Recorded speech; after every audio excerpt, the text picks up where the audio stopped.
Real anxious to bring you this and excited about bringing you this documentary from the Rio Grande Valley. This particular area primarily will be based on New Mexico. And we see these writings along the Rio Grande River.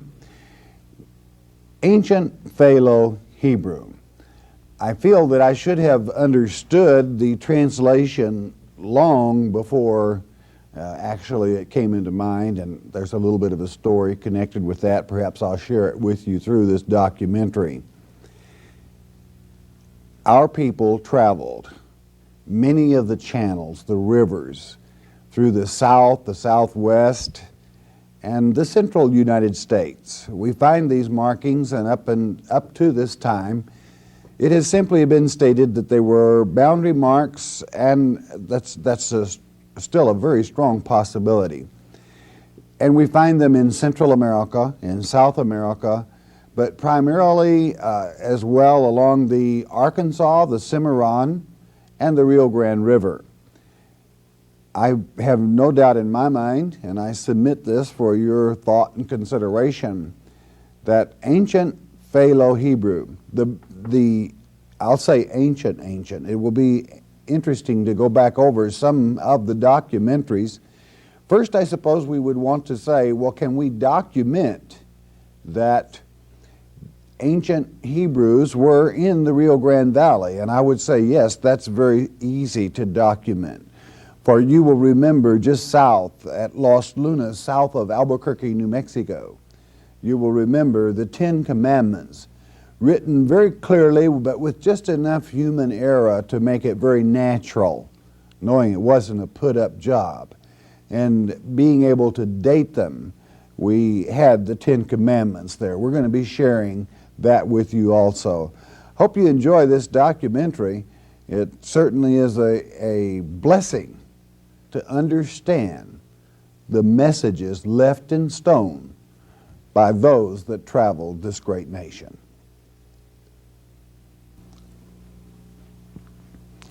Let's take another look at the Ten Commandments as they are written on the stone near Los Lunas, New Mexico. No doubt, ancient Paleo Hebrew, the Ten Commandments, letting you know that they were followers of Yahweh, for the sacred name is inscribed even within the Ten Commandments. A company of men leaving a fort on top of this mountain, the foundation of that fort, not built like anyone but the Hebrews would build a fort. And with the ancient Hebrew giving no doubt with the Ten Commandments that yes, Paleo Hebrew was used up and down the Rio Grande Valley. The stone you're now looking at is less than 150 miles from the area that the travelers would had to have traveled to come to this point to spend a year or two from the looks of the remains on the top of this mountain. There you have it, documenting, yes, they were here, using the alphabet of Paleo Hebrew, ancient Hebrew. How exciting to know when our Father stated He would scatter His children to the northeast, south, and west. Certainly the west was a part that we can document, yes, they were here. Let's take another look at the Newark Holy Stone. Another copy of the Ten Commandments found here in the Americas. This particular stone found beneath a huge pyramid. A pyramid built of stones from the land there. And beneath that huge pyramid was found this Newark Holy Stone. The letters being made up of a few modern Hebrew letters as well as ancient Paleo Hebrew. The Ten Commandments again found to the northeast near Newark, Ohio.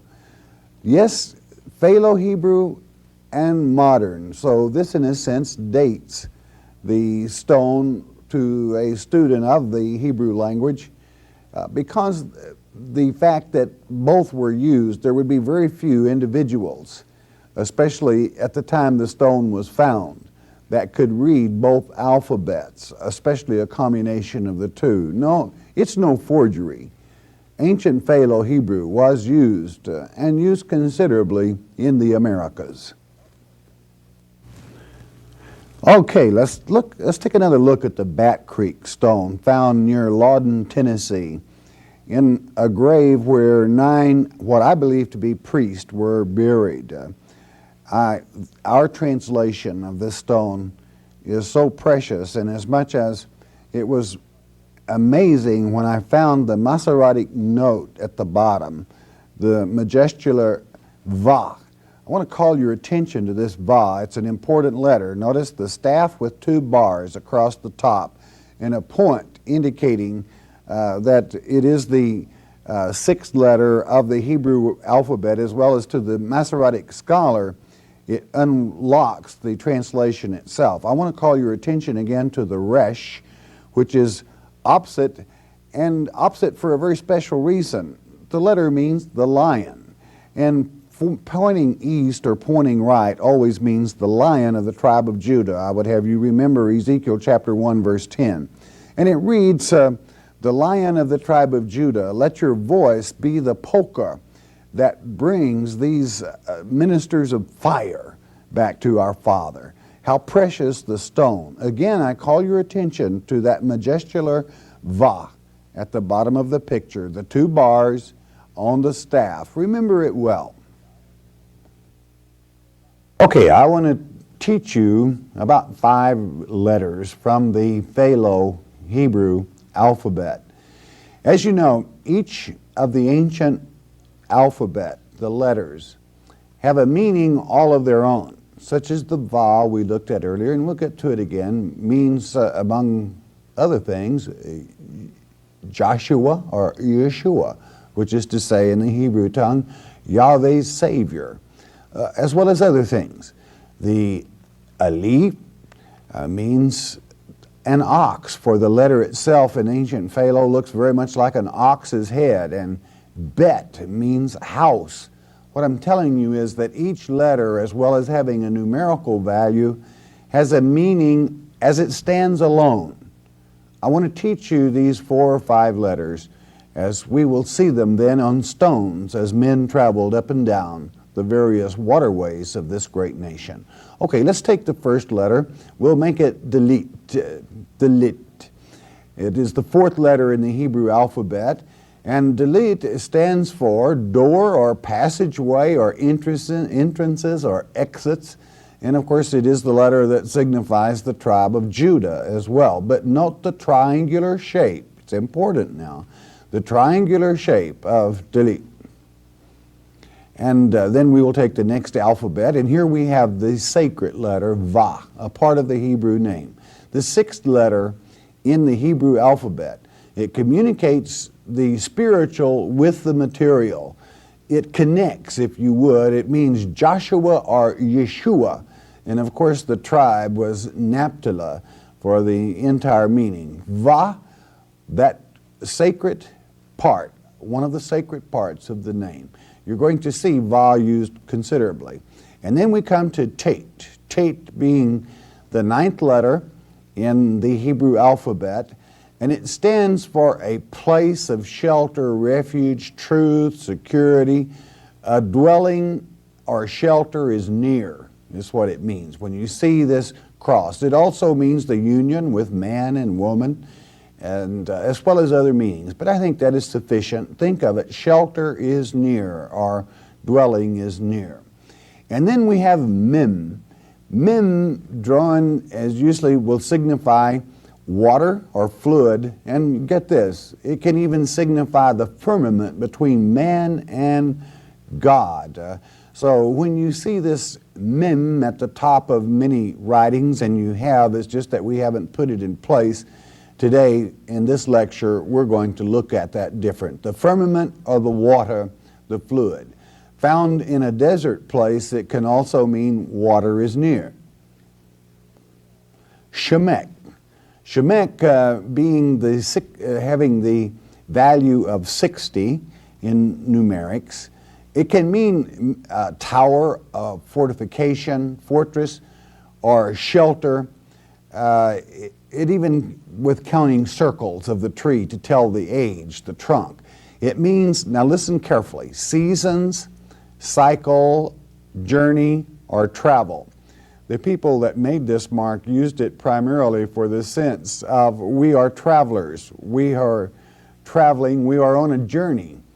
And then the cycle or the measurement thereof usually would follow Shemek in these particular drawings, saying how many moons or days or whatever the case might be that they had traveled. So we see that in Hebrew letters, we have more than just a letter, but there is a message.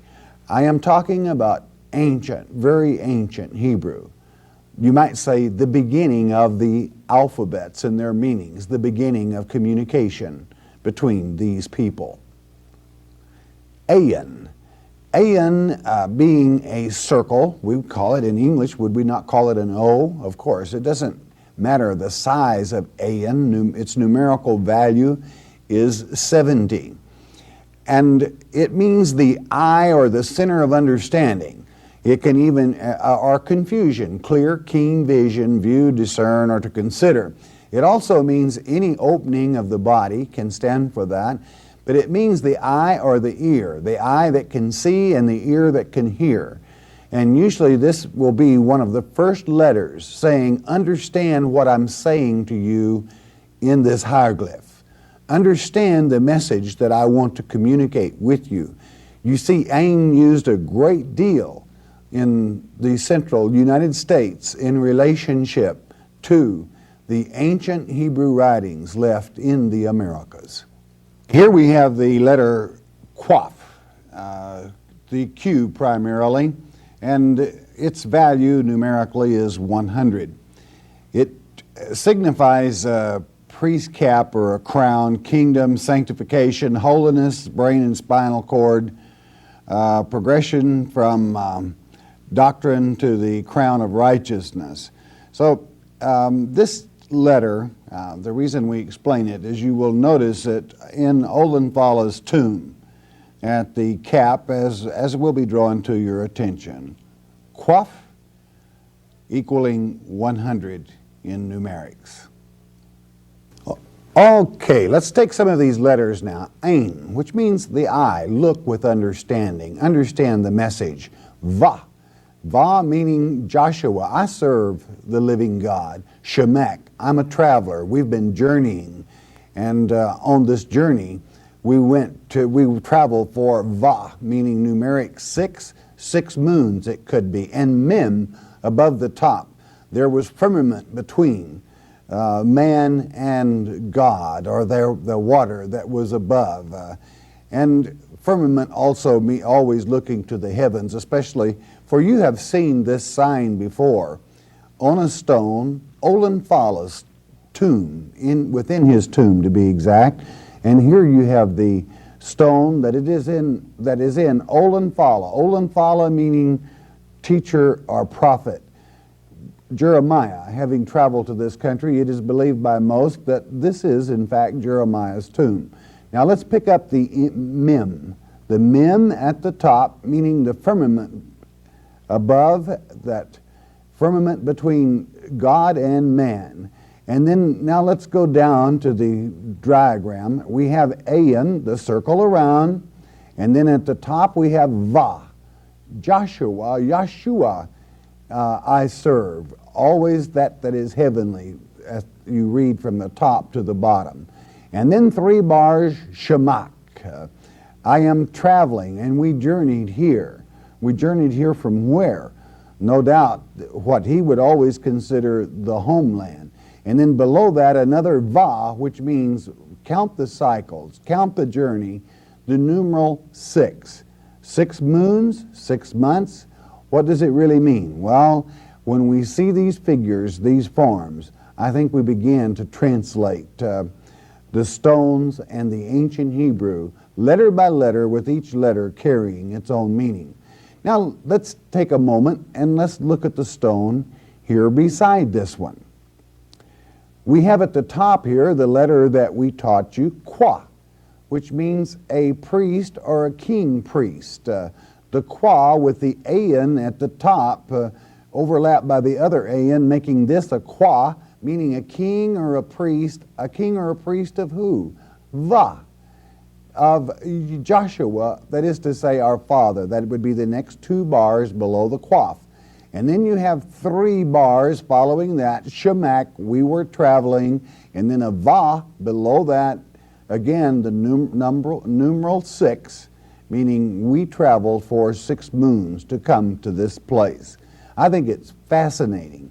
Our Father's Word, as it was traveling, as our people travel throughout the world. We see inverted halos, this sort of thing, over this entire picture, which is another lesson for another time. But at this time, the ancient Paleo Hebrew in Ireland. 3, 2. Here we have the ayin. That means look with your eye and observe and learn. Qua, at the very top here in Olin Fala's tomb, meaning a priest or a crown. Va, meaning our allegiance is to Yahweh's Savior. Shemek, we have been traveling, and then traveling where?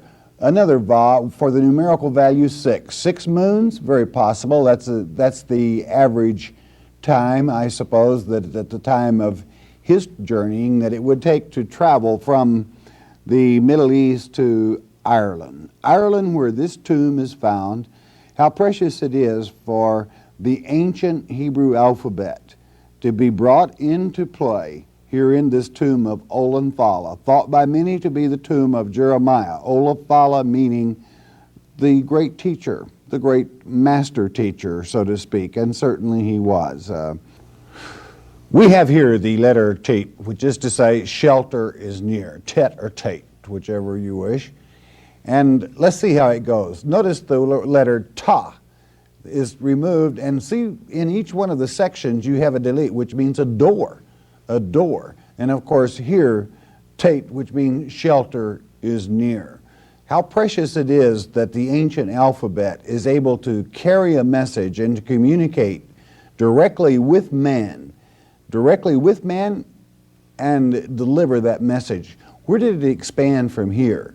Well, I feel that the people that carried this alphabet later switched primarily to Ogham. Why? The alphabet was more complete, whereby rather than allowing one letter, such as Aleph that you see in your extreme left-hand upper left of the screen there, Aleph, which means ox. And notice how familiar it is with the ox head. There, Todd, there, delete the door, and then you have tate or tet, which is to say shelter is near, one of the meanings of the word. A way of communication, you bet.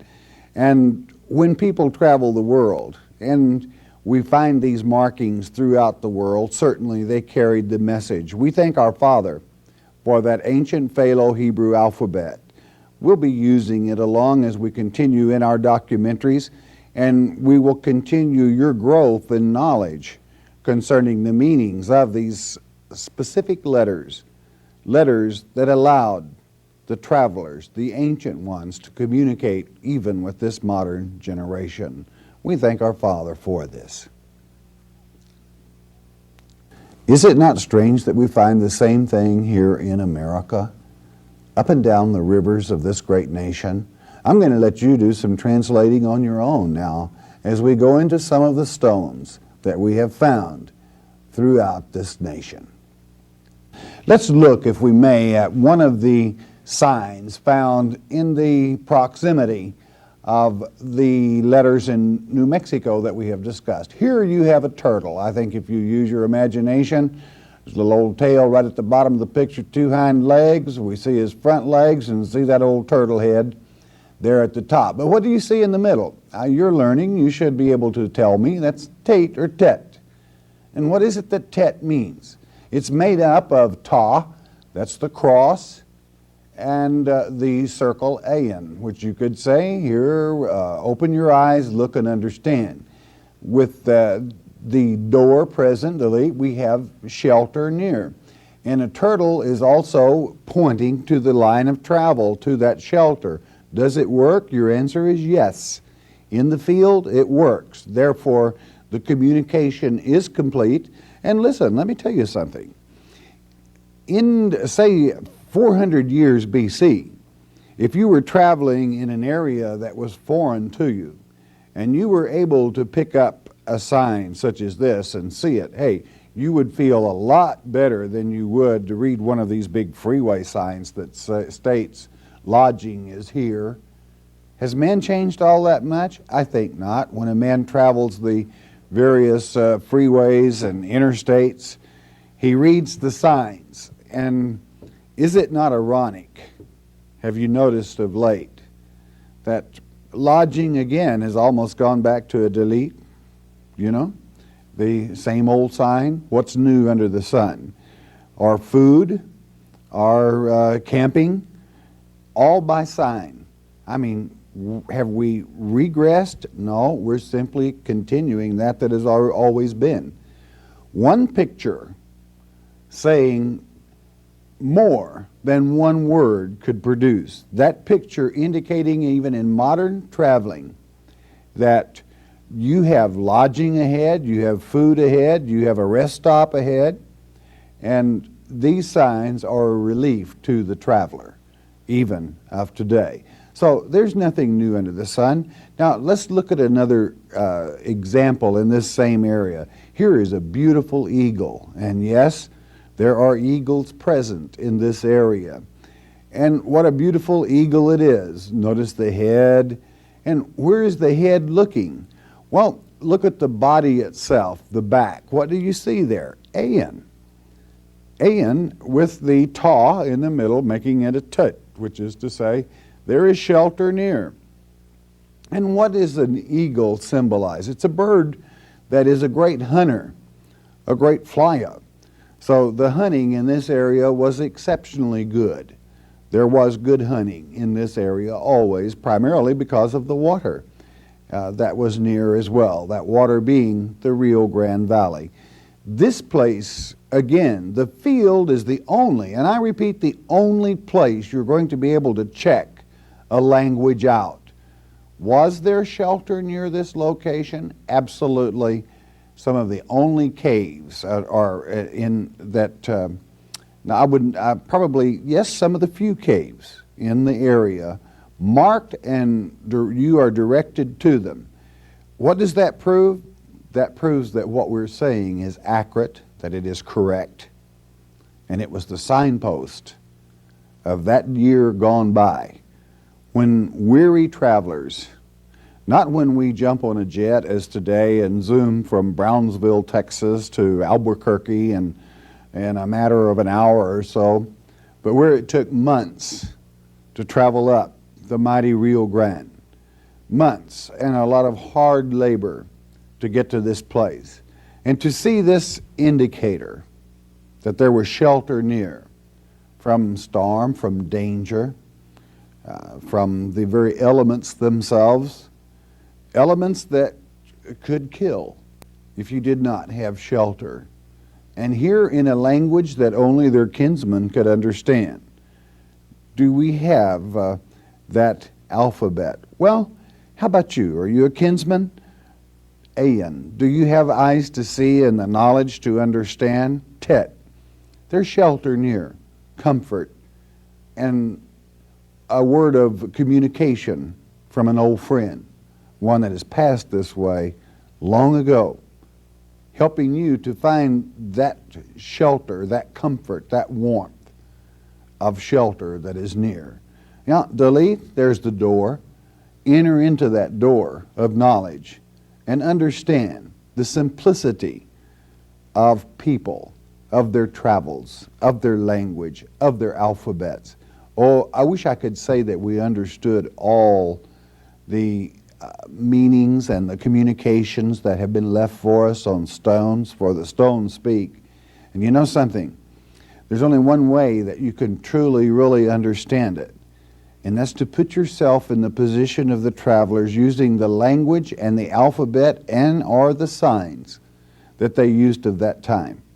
I really wonder, maybe in eons to go by, if the Lord should linger, and people drive down or travel down this old ancient freeway, expressway, and there's a sign And it's a TP type, meaning dilute, the door, even today. Will they say, what did this mean? Or if they see lodging in another form, food, if they see crosswalk, will they understand our language of today? I think so, because why have we changed even a wheelchair sign for the handicapped? Why? Because one sign, one hieroglyph can say more than a lot of words, because it conveys a meaning. No, you must think as men think, in the simplicity in which they think. Have men changed? Not really. They haven't changed, and there is nothing new under the sun. I thank our Father for the privilege of knowing that the solution, that is to say, in using this ancient alphabet, has been translated now, and in the field itself it works. You know, it was very exciting this past month in preparing this documentary when the understanding came to this one. Knowing that I should not say anything, and knowing that until I went to the field and actually tested the interpretation, that it would not be proof to this mind that we had actually discovered the old method of communication using the letters of the Paleo alphabet. Well, I suppose that many people in the science of translation will understand, because we should have understood it long ago, knowing especially that the Ten Commandments were also in Paleo Hebrew further up the Rio Grande River than even where this documentary is being made. But thanks be to this research of others gone by that we are able to now finally understand those messages that are written in the stone.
Here we have an eagle. You can see the wings here.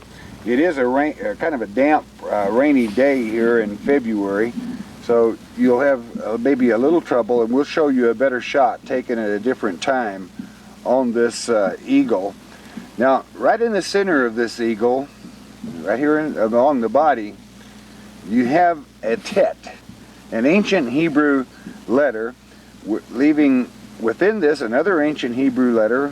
I'll just say it in English, a D, which means there is shelter near. But with the eagle looking towards, we'll give you a shot here just in a moment where he's looking at, means primarily to a traveler that there is shelter very near. And certainly in this area there is shelter, bearing out that fact. Here you see where the eagle points. And there have been many inhabitants. Obviously, the petroglyphs and the pictographs are absolutely plentiful on this particular mountain range. Of Coming up in the last, eighth to a quarter of a mile, there have been at least three. Scott, what do you call the corn? Is there a special name where they? Well, they're mortars, is what they are. They're basically holes in the ground, in the bedrock rather, about this big around, that they would put their corn and grains in, and they had another rock, which was a pestle, that they would just pound in the rock and it would grind up their corn. And another possible use for them was for water catchment and water storage. They're about a foot deep and about 4 to 6 inches around. And there's several of them here in this canyon here, and in the surrounding hills around here. You find them pretty plentiful. There was people living here and grinding their corn and carrying on their everyday life.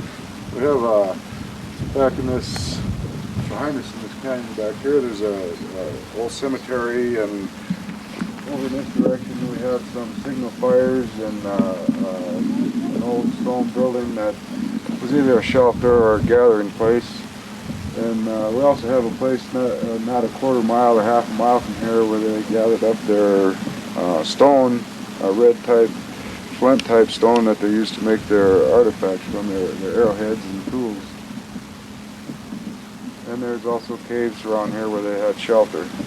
All right, here we are in New Mexico again, and just going to point out a few other aspects of the life that was led by the travelers through here. This doesn't have all the earmarkings of a totally permanent settlement, but there are signs here, such as this hole in the ground. As it looks, what it actually is, it's a food processing mill used by the Indians that throw their grains in that hole there and grind them up into food stuff, such as flour and porridge and different ways of preparing their food. We also have here some temporary shelters. Off in the background there's there's caves and overhangs that would well accommodate anyone who is looking to get out of the rain or the weather. We also have a cemetery or a burial ground north of here that has a significant number of burials and I think there's both the native inhabitants and also some of the travelers, the Spanish that came through here. There's some writing in Spanish that says it's a burial ground, and we believe this is kind of a waypoint for travelers on their way north as far up into the Rio Grande Valley and on up into Colorado. And they've left their signs all over here and petroglyphs and pictographs and the tools they use to survive. We also have here water holes. It's a good place here where the water catches in the rocks, and they would use these water holes and catchments in times of drought because they would be the last places that would hold any water. We have the crew out here. Everybody's looking at petroglyphs and enjoying themselves. We're a little wet here today, but normally it's nice and dry here in New Mexico to enjoy yourself if you ever want to come down and visit us.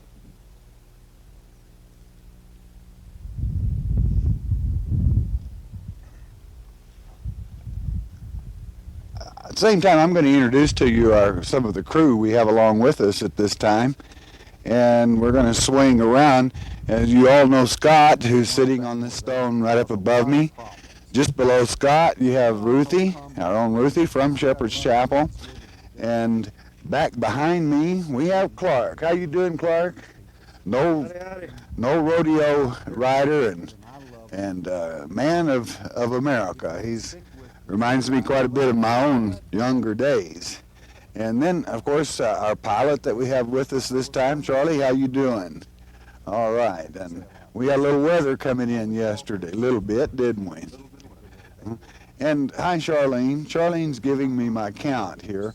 And as we climb these mountains and bringing you this information, I hope that we can appreciate the hardship of years gone by of people traveling, and yet at the same time a hardy people, no doubt, that wandered this great nation America.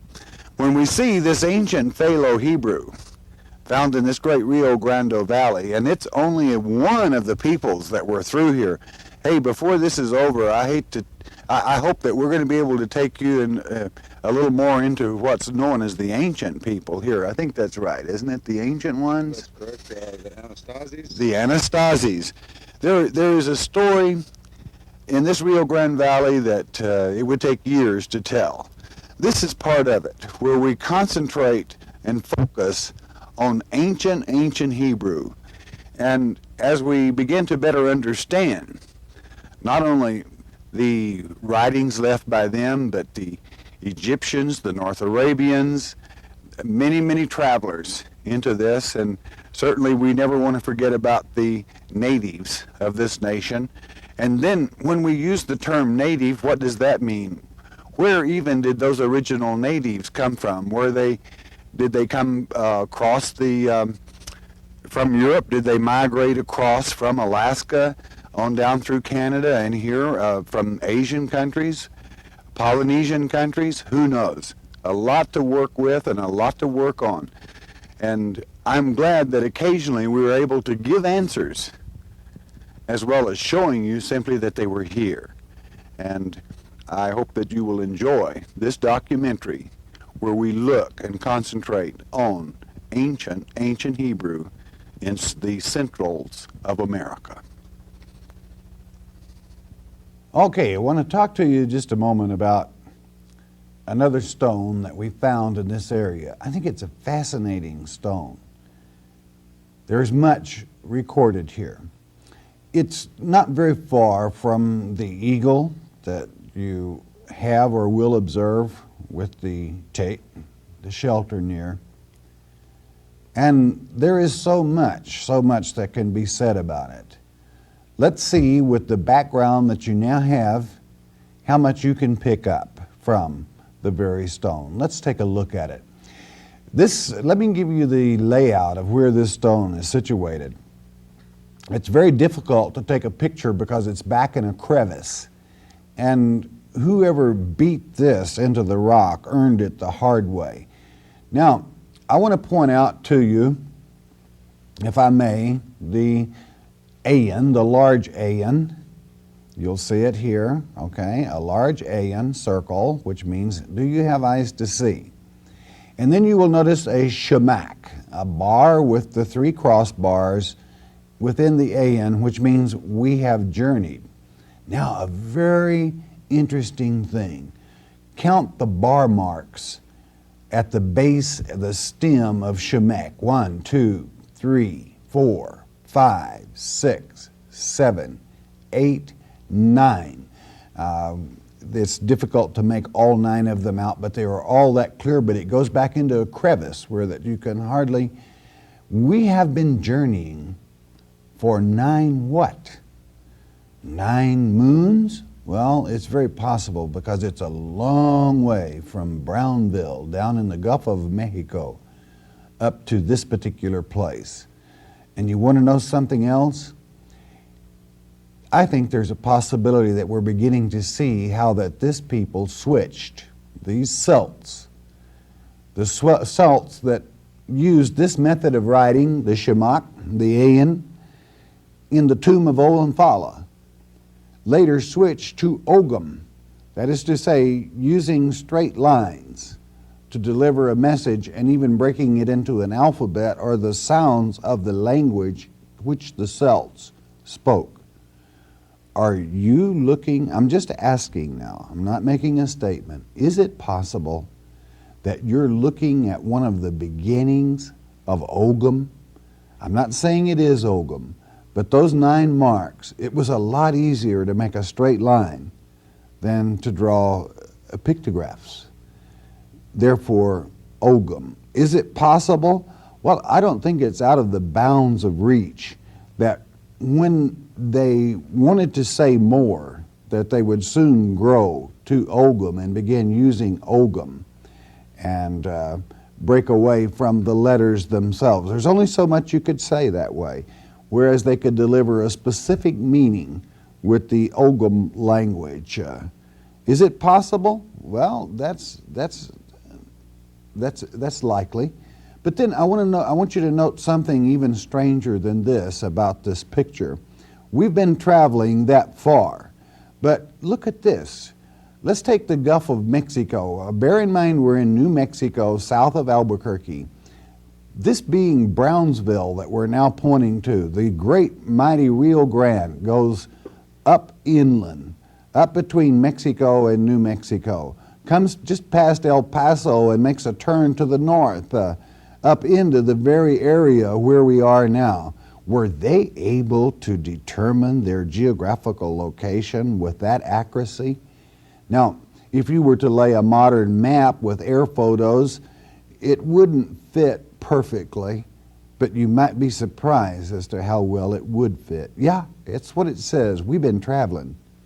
It took us 9 moons, and I'm not too sure that the river itself is not the direction that they assume they went, that they traveled. And how amazing. So let's recap this stone just a little bit. The large AN with the shamak in the center of it. We are journeying, we are traveling for 9 seasons. 9 seasons we have traveled. And the line that I state is, could it be that this was one of the ways that Ogham began? Using the lines past, and then that great river that would bring them to this area.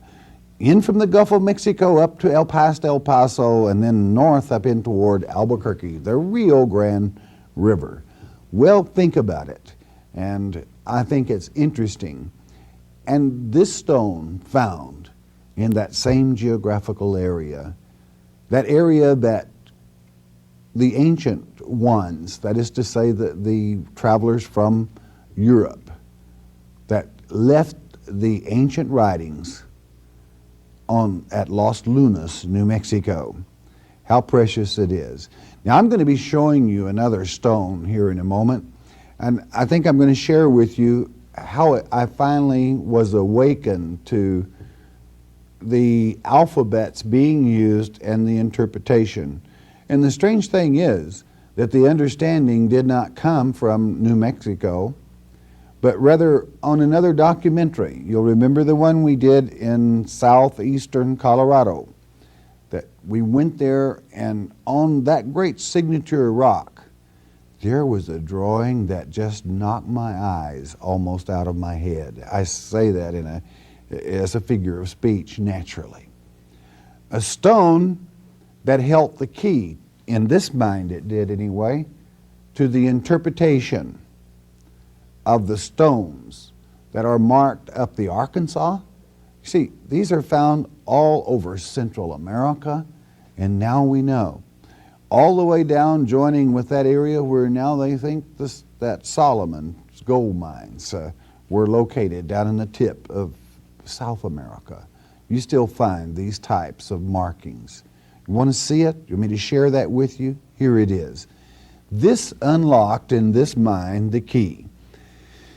Notice the AN first. You're familiar with it, the huge circle. And notice the shamak inside the AN. But is it not strange that this writer was so proud of the va, that is to say the staff and 2 bars, that for him, he places God above everything, and therefore he put the va above. And when I observed this Hebrew, ancient Hebrew va, Yeshua, then the formula came together. How mysterious our Father works, that it would help this student of our Father's work begin to understand and explain. Let me show you something else very strange. The Arkansas River comes off of the plains. I want you to go to the extreme right part of the drawing. At the stem of the Va. Off of the plains comes the Arkansas.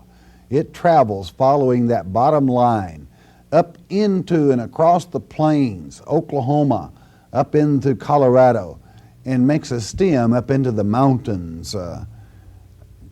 Shamak, we've been journeying. And again, we see almost the identical that we observe. Some people might call that a ship. Well, be that as it may, it's possible.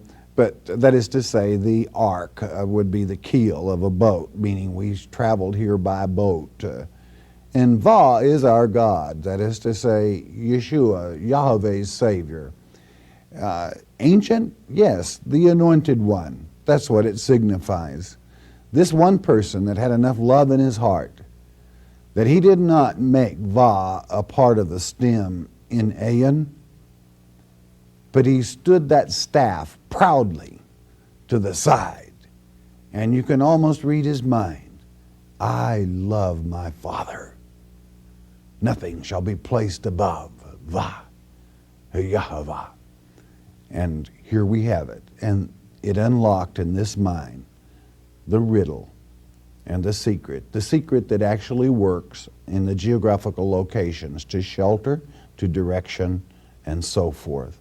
What a pleasure it is, and how wonderful our Father works. And you might say, well, isn't it great that you could translate this? Friend, you can. Haven't I taught you now that whereby you yourself can go out and read the stone? You see how difficult it is? I suppose it was embarrassing when I first understood the meaning. It was so simple that with that knowledge already in my mind, I should have read it a long time ago. Well, better late than never. Better late than never. The travels of the Celts, as well as other people that carried this alphabet. I want to talk about, for just a moment, dates now. Let's talk about when the ancient alphabet was used. The ancient Hebrew alphabet was used before the captivity by Babylon, which historically we can date by Babylonian history or God's Word. It doesn't matter. They're both the same. But let's even take Babylonian history. It was about between 400 and 450 BC. That's documented, and the double witness, of course, is the Word of God, dated by the year of the kings.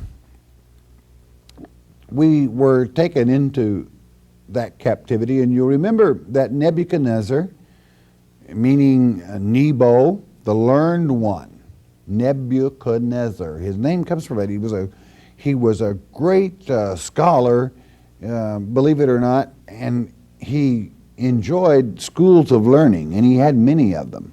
What was the first thing he did when he took Daniel and some of the children of Judah, the most advanced ones, the sharp ones, let's put it that way? He put them in school so they could learn the tables, so they could learn the alphabet.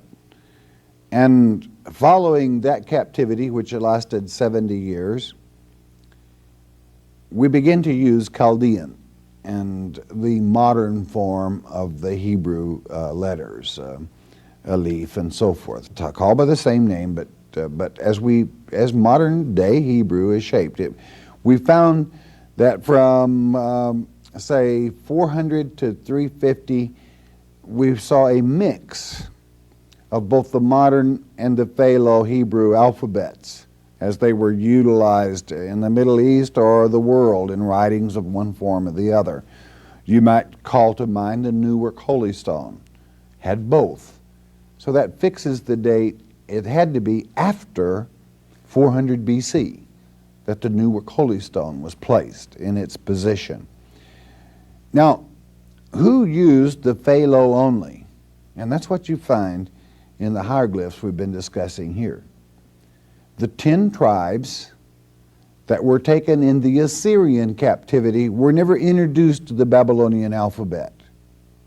They only had the ancient Paleo.